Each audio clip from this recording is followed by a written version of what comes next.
Ay, announcement na, ane. After communion. Post-communion prayer.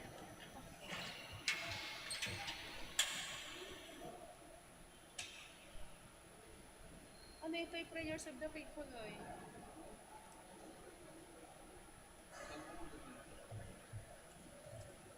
Hindi, latang basa.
Bayan muling magtigon,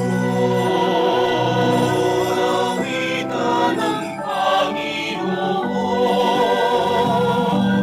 Sa biging sariwain,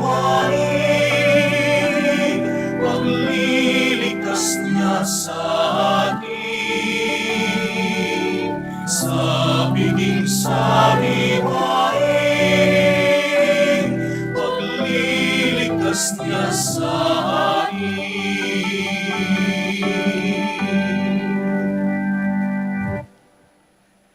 In the name of the Father, and of the Son, and of the Holy Spirit. Amen. The grace of our Lord Jesus Christ, and the love of God, and the communion of the Holy Spirit be with you all. And with your spirit. Good morning, and welcome to the Shrine and Minor Basilica of Our Lady of the Rosary of Manaoag.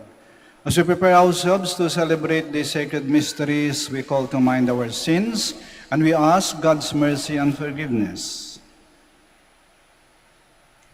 In all humility, altogether we say, I confess to Almighty God, and to you, my brothers and sisters, that I have greatly sinned in my thoughts and in my words, in what I have done and in what I have failed to do. To my fault, to my fault, to my most grievous fault. Therefore I ask Blessed Mary, ever Virgin, all the angels and saints, and you, my brothers and sisters, to pray for me to the Lord our God. May Almighty God have mercy on us, forgive us our sins, and bring us to everlasting life. Amen. Lord, have mercy. Lord, have mercy. Christ, have mercy. Christ, have mercy. Lord, have mercy. Lord, have mercy. Let us pray. O God, you set Saint Rose of Lima on fire with your love, so that secluded from the world in the austerity of a life of penance, she might give herself to you alone. Grant, we pray, that through her intercession you may tread the paths of life on the earth and drink the stream of your delights in heaven. Through our Lord Jesus Christ, your Son, who lives and reigns with you in the unity of the Holy Spirit, God, forever and ever. Amen. Please be seated. A reading from the second letter of St. Paul to the Thessalonians. We ask you, brothers and sisters, with regard to the coming of our Lord Jesus Christ and our assembling with him, not to be shaken out of your minds suddenly, or to be alarmed either by a spirit or by an oral statement, or by a letter allegedly from us, to the effect that the day of the Lord is at hand. Let no one deceive you in any way.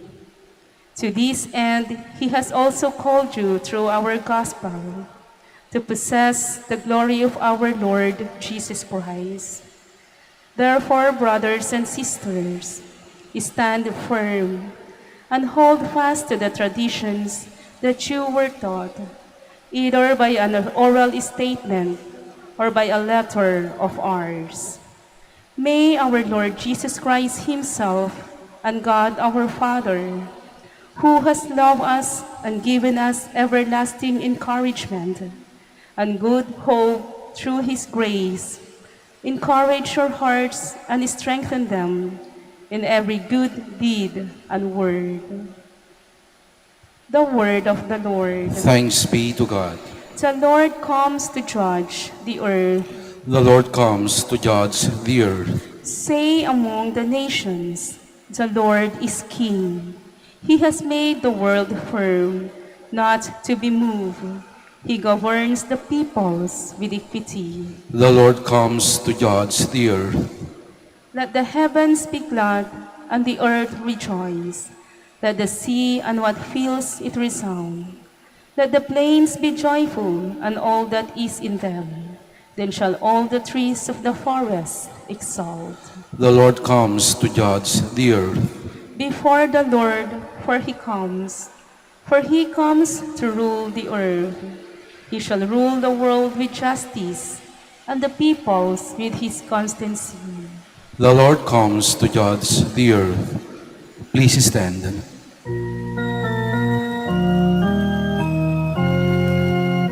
Alleluia, alleluia,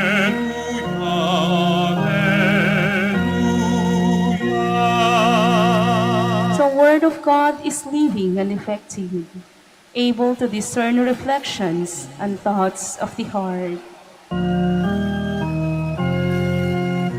Alleluia, alleluia, alleluia.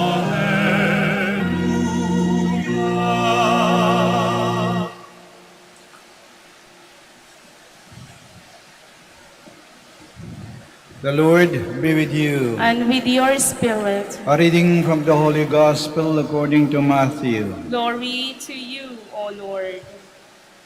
Jesus said, Woe to you, scribes and Pharisees, you hypocrites! You pay tithes of mint and dill and cumin, but have neglected the weightier things of the law, judgment and mercy and fidelity. But this you should have done without neglecting the others. Blind guides, who strain out the gnat and swallow the camel. Woe to you, scribes and Pharisees, you hypocrites!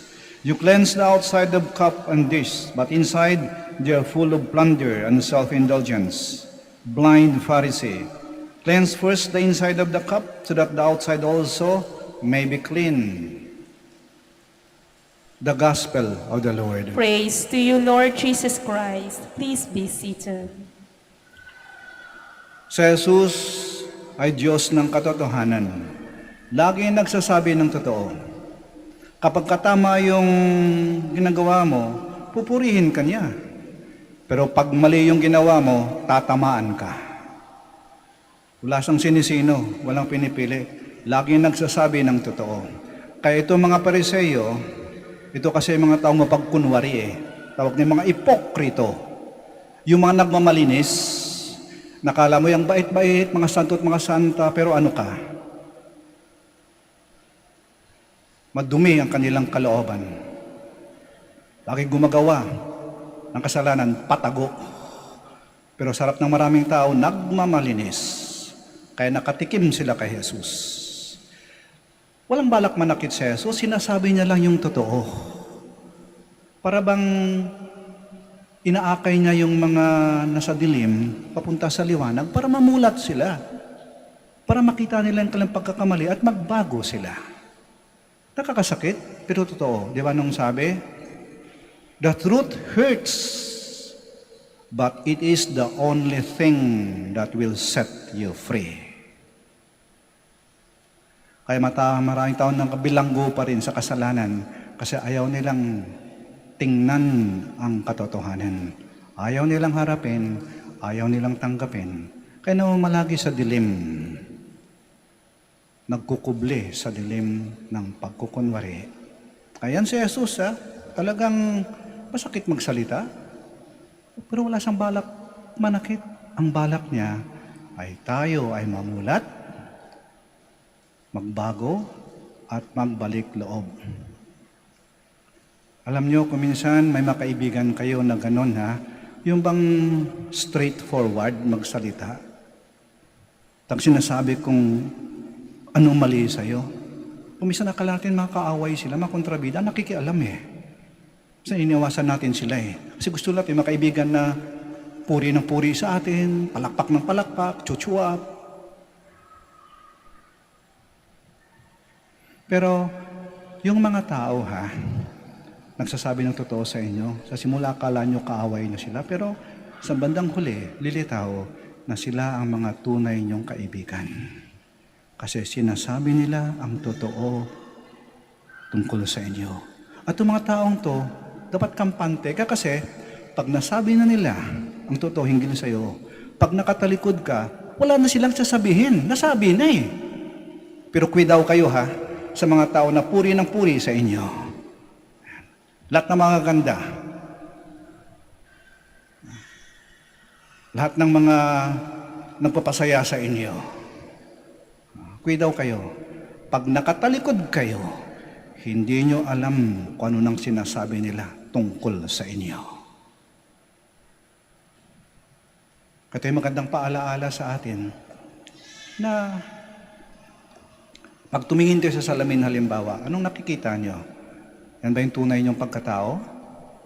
Sa Jesus parang salamin yan What you see is what you will get.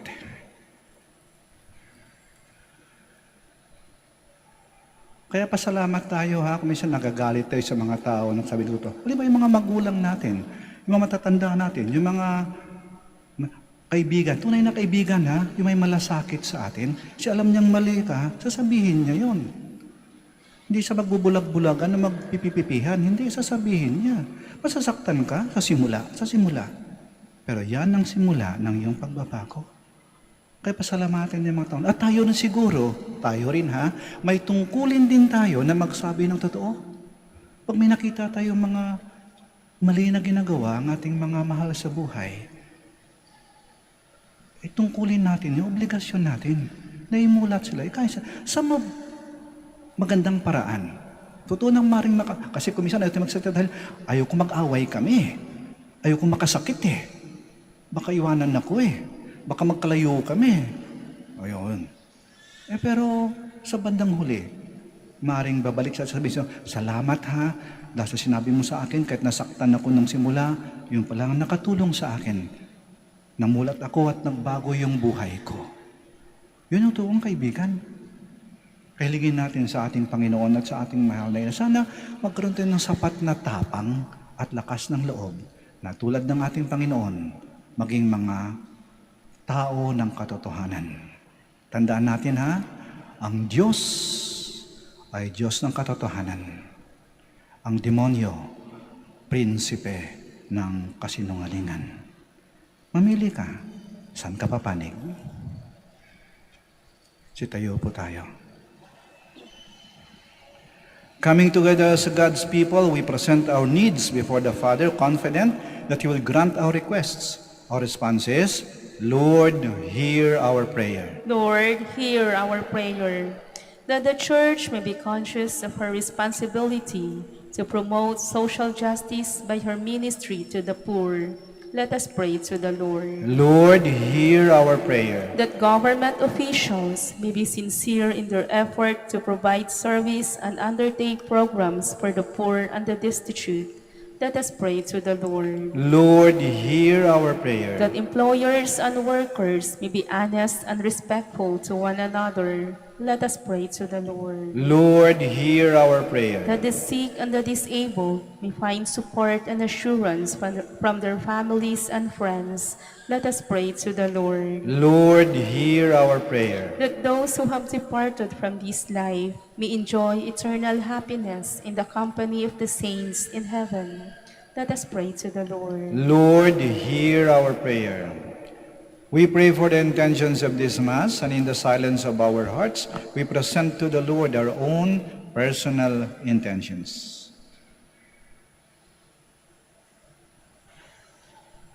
Heavenly Father, deepen our faith so that we may grow in your love and always serve you with generous and sincere hearts. We ask this through Christ our Lord. Amen. Please be seated.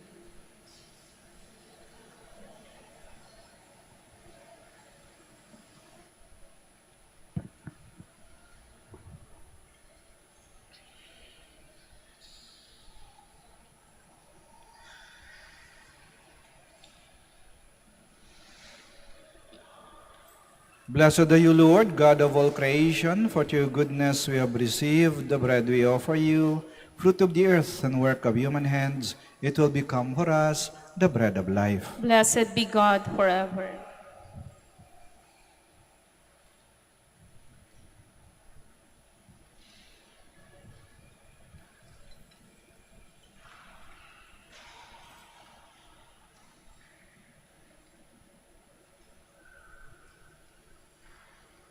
Blessed are you, Lord, God of all creation, for to your goodness we have received the wine we offer you, fruit of the vine and work of human hands. It will become our spiritual drink. Blessed be God forever.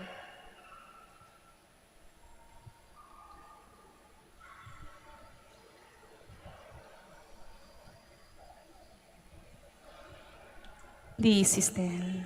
Pray, my dear sisters and brothers, that our sacrifice may be acceptable to God, the Almighty Father. May the Lord accept the sacrifice at your hands for the praise and glory of his name, for our good and the good of all his holy church. As we proclaim your wonders, O Lord, in the Virgin Saint Rose of Lima, we humbly implore your majesty that, as her merits are pleasing to you, so too our dutiful service may find favor in your sight. Through Christ our Lord. Amen. The Lord be with you. And with your spirit, Lift up your hearts. we lift them up to the Lord. Let us give thanks to the Lord our God. It is right and just. It is truly right and just, our duty and our salvation, always and everywhere to give you thanks, Lord, Holy Father, Almighty and eternal God. For in the saints who consecrated themselves to Christ for the sake of the kingdom of heaven, it is right to celebrate the wonders of your providence, by which you call human nature back to its original holiness, and bring it to experience on this earth the gifts you promise in the new world to come. And so with all the angels and saints we praise you, as without end we acclaim.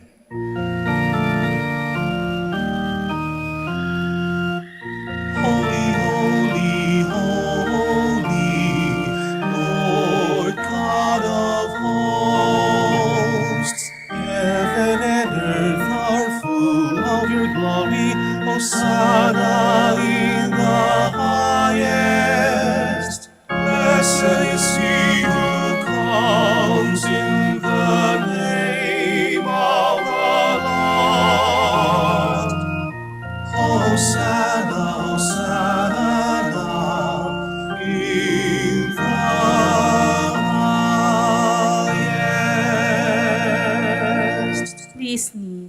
You are indeed holy, O Lord, the fount of all holiness. Make holy, therefore, these gifts, we pray, by sending down your Spirit upon them like the dewfall, so that they may become for us the body and blood of our Lord Jesus Christ.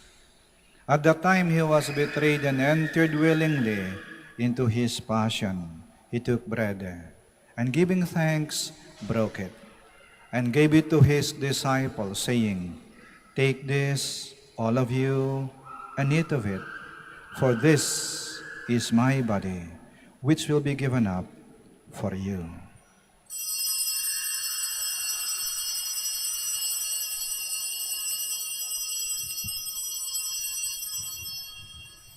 In a similar way, when supper was ended, he took the chalice, and once more giving thanks, he gave it to his disciples, saying, "Take this, all of you, and drink from it.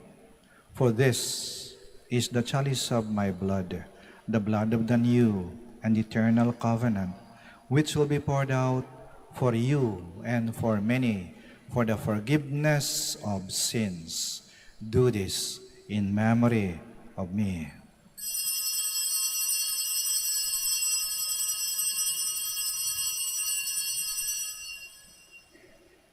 The mystery of faith. When we eat this bread and drink this cup, we proclaim your death, O Lord, until you come again. Therefore, as we celebrate the memorial of his death and resurrection, we offer you, Lord, the bread of life and the chalice of salvation, giving thanks that you've held us worthy to be in your presence and minister to you.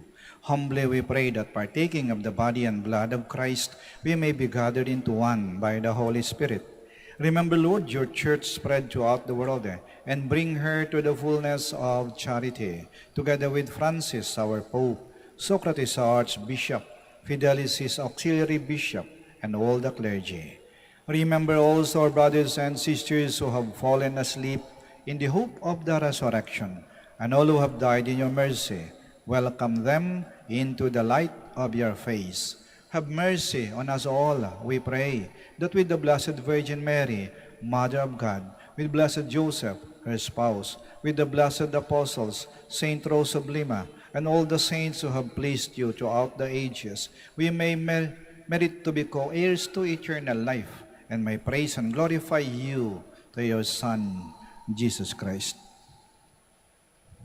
Through him, and with him, and in him, O God, Almighty Father, in the unity of the Holy Spirit, all glory and honor is yours, forever and ever. Amen. Please stand. Now in loving confidence, we pray to our Father in the words Christ taught us.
Deliver us, Lord, we pray, from every evil.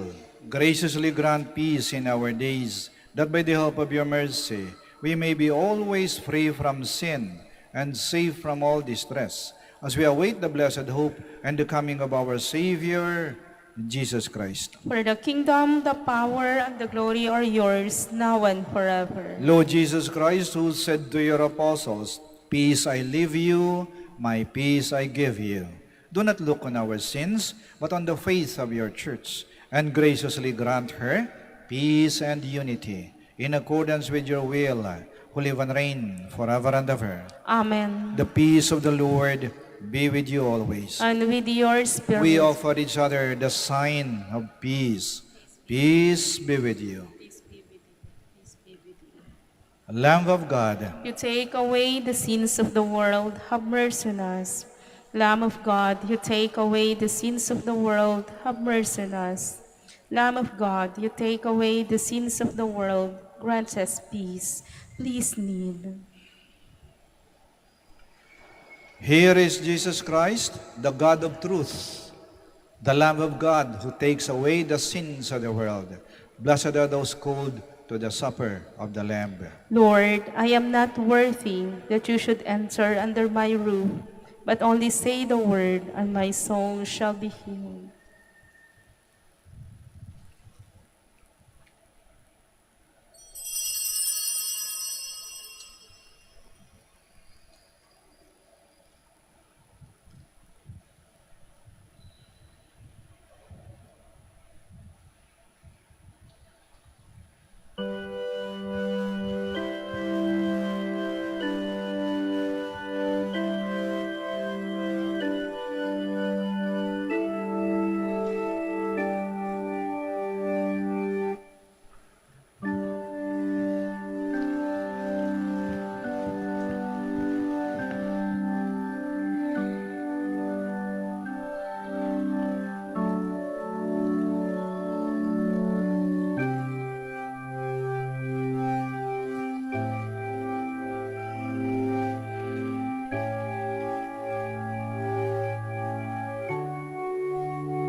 Please stand. Let us pray. Renewed by the partaking of this divine gift, we pray, O Lord our God, that by the example of the blessed Saint Rose of Lima, bearing in our body the death of Jesus, we may strive to hold fast to you alone, through Christ our Lord. Amen. Please be seated for the announcement. Their devotees of Our Lady of Manaoag. The October feast of Our Lady of the Rosary of Manaoag will be on October 2, 2022. We invite you to participate in our Novena Masses, which will start from September 23 to October 1, 2022. If you wish to sponsor one or several Masses, you may fill out the form at the counters for Masses area and submit it with your donation, where you will be provided with an acknowledgement receipt. Or you may visit our website, www.manawagminorbasilica.org, for the online pamisa. All names of donors and sponsors will appear in the electronic souvenir program. Thank you very much for your continued support. Please stand. Maraming salamat po sa inyong pagdalo at pakikiisa sa banal na misa. At patuloy nating pagnilay-nilayan at isabuhay ang mensahe ng ating ebanghelyo nating narinig sa banal na misa. Si Jesus ay tunay na kaibigan sapagkat lagi siyang nagsasabi ng totoo. Sana tayo rin ay maging mga tunay na mga kaibigan. The Lord be with you. And with your spirit. May Almighty God bless you, the Father, the Son, and the Holy Spirit. Amen. Our celebration of the Mass is ended. Go to love and to serve the Lord. Thanks be to God. Prayer for the blessing of the sick. God, our Almighty Father, by your blessing you give us strength and support in our sickness. Turn with kindness toward our sick brothers and sisters, freedom from all illness, and restore them to good health. Through the intercession of Our Lady of the Rosary of Manaoag, we ask this through Christ our Lord. Amen. Prayer for the blessing of rosaries and other religious articles. In memory of the mysteries of the life, death, and resurrection of our Lord Jesus Christ, and to the honor and glory of the Blessed Virgin Mary, Mother of Christ and Mother of the Church, Our Lady of the Rosary of Manaoag, may these rosaries, candles, images, oil, scapulars, crucifixes, and other articles of devotion be blessed and made holy. In the name of the Father, and of the Son, and of the Holy Spirit. Amen.